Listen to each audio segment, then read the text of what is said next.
remember the Hoover Junior 1334 that we unboxed a little while ago. Here it is, ready to go back together. Oh, it didn't work. Ready to go back together and see if we have any improvements. And I'm pretty sure we will. There was one particular thing with this machine that was not correct. So let's get it together and have a look at the interesting bits.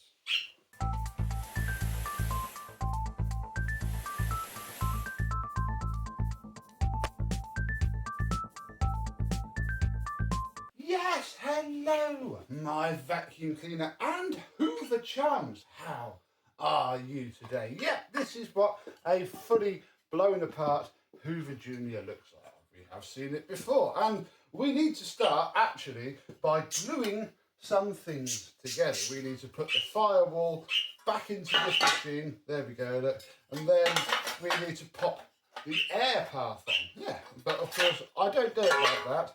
We need to do it properly. I just need to go and lean over and get the screws because I will need those soon. Put the bag out the way as well, because I start with some silicone sealant, and where the air duct sticks onto the machine, just a very small bead like so, and off. Then it's two of these. We're missing some screws. Somebody's been in this machine before. In fact, I think I need another one. I don't think it's one of those, but we can take our one screw at least and pop it into place. With that screwed on there, we can now get our sealant back and put a big bead all the way around where the old sealant was. This is how Hoover did it from the factory, and it really does help. Otherwise, all of the air just escapes around here. Oh, I'm running out. Can't see. Yeah, the machine then doesn't clamp itself down, and I think I'm going to be confident in saying that any Hoover Junior nowadays is going to need this done to it. So I put some there. I then put just a little bit on the backs of these brackets here. This is why I use clear sealant, because it's a lot easier to make it clean afterwards. And then just drop down, and you should see a nice even bead splooge out all around. We can tidy that up in a minute. We need to take our 3 screws, one there, one here, and this is what will push it all down and have it seated correctly. And then there's one here in the middle of the fan case, like so.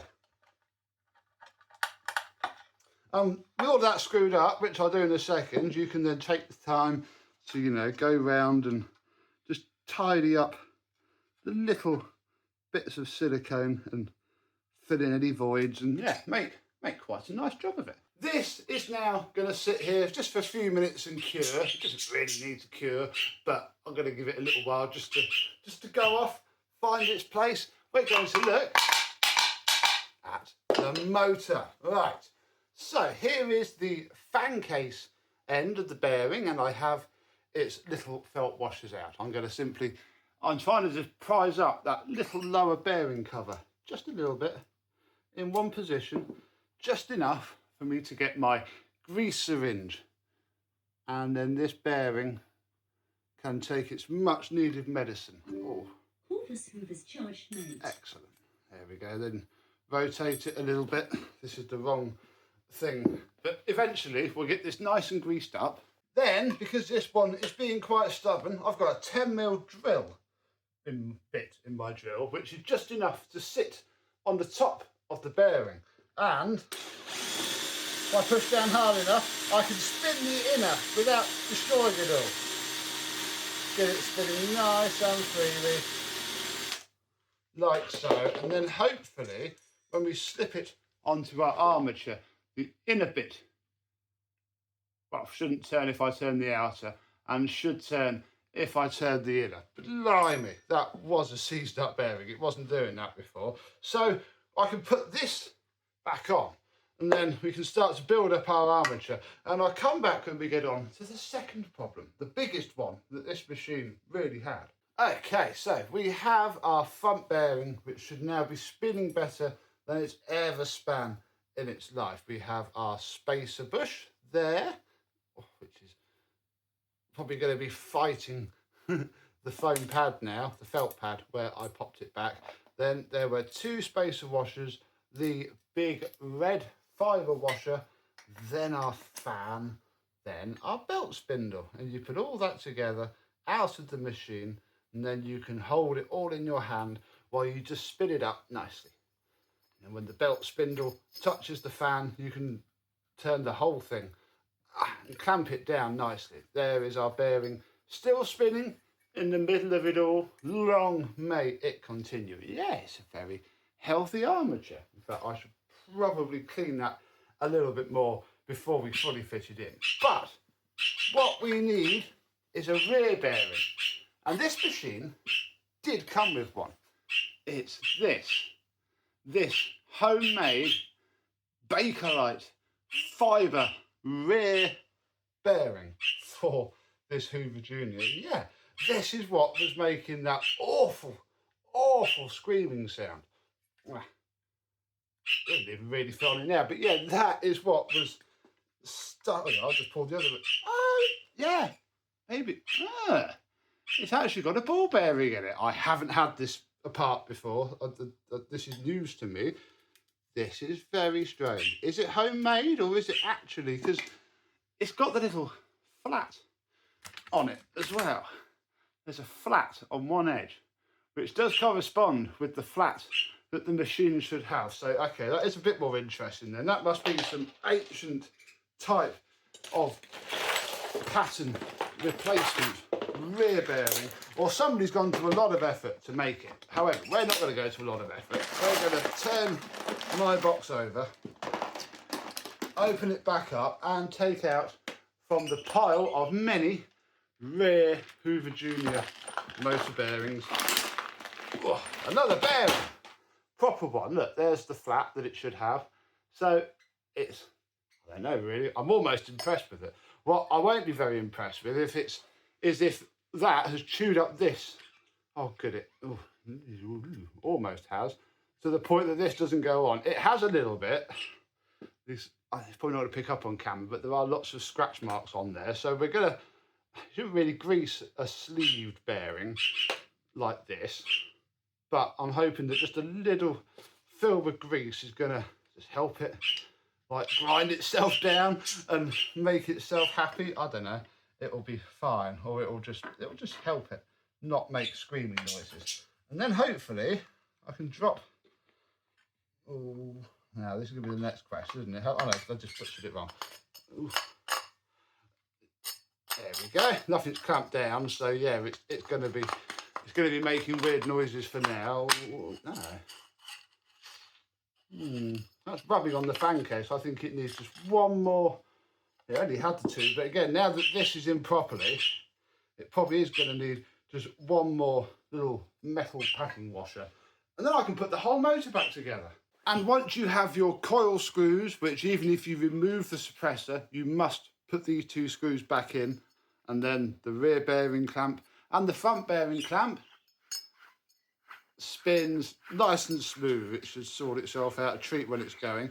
There we go. That is the point that you want to make sure that nothing is rubbing at all. I put a 3rd washer in there, so now there is just a nice microscopic gap behind the fan. Right, I'll come back when this is in a bit more of a done state and we can go through how it cleaned up and hope that this sounds a lot better. A little while later, well, we're looking a bit more familiar. We are at testing stage now. I have the bottom bit as together as it needs to be, bar the bottom cover. I have fitted a pink flex, which I found on a Hoover Constellation, and we are sans belt, because we should probably test things before we bother going much further, in case I've got to take it all apart again to fix our problem. So, there we go. Perfect.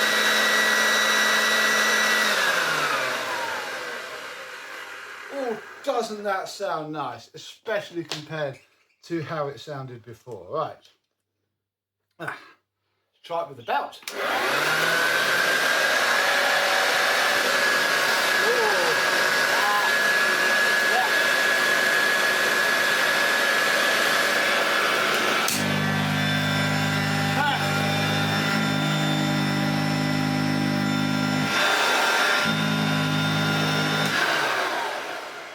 Oh, well, that works beautifully. That's just covered me in all the stuff that it's beaten out of the carpet. Fantastic. We can move on because, yeah, it's not quite ready to go yet. Although, unplug it, we can pop the bottom cover on. I'm not going to put a cover on there.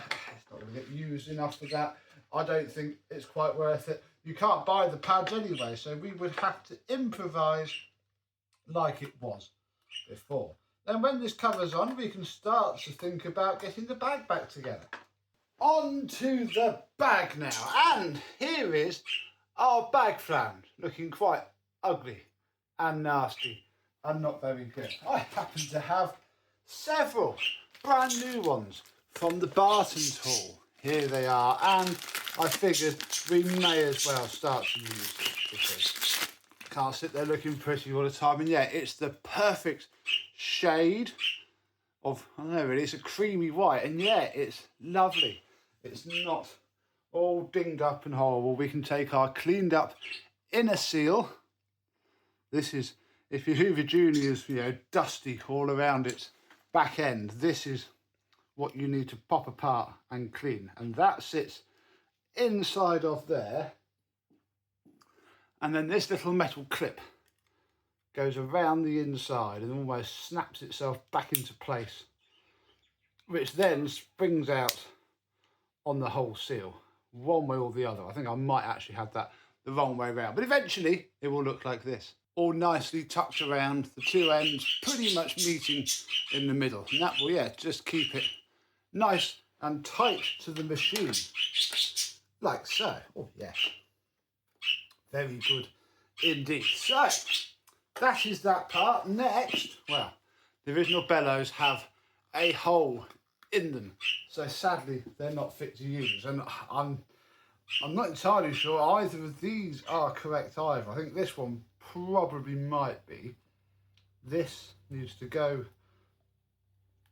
onto there, but then the problem is, I think it might be. I think it's just needs a bit of flexing, but I think we might struggle. I don't know if I want to try this one next. This one's an Osprey pattern one and might just be a bit more pliable and not snap itself the second that any use is put on the machine. Yeah, I think I might try this one. So problem is, what actually holds this on is the bag, and the bag is quite tatty at the end. So I'm now going to swear and struggle and poke and pry and get this bag fitted to these bellows, ready to be fitted to this machine. And with that, our tatty, loft-fined Granny's old Hoover Junior, blimey, I wonder if Granny had that bearing put in and if she noticed the difference before and after. We are done. I hope I managed to get the bag on the right way around, so at least you know it's a Hoover if you hadn't guessed already. And to be fair, bar the corners, this top bit is hidden a lot by the belt guard, which is good, and as we heard, it sounds superb.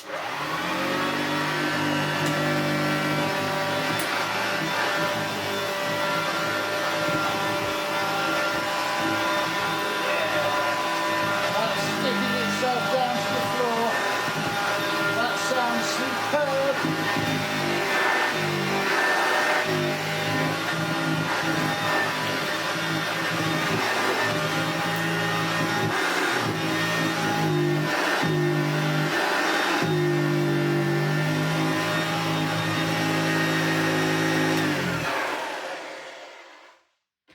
And hopefully all of the dirt will be contained within the nice HEPA bag that I have fitted. So yeah, I think this eBay random find for the owner of this machine turned out really well indeed. It's obviously been around the houses, it's seen a lot of work before, but it's now mechanically perfect, ready hopefully a good long period of further use. And yeah, we'll hoover once more. So, have you ever found any homemade or random generic bearings inside of a Hoover Junior? If so, do let me know. But until the next hapless Hoover, I will see you soon. Bye bye.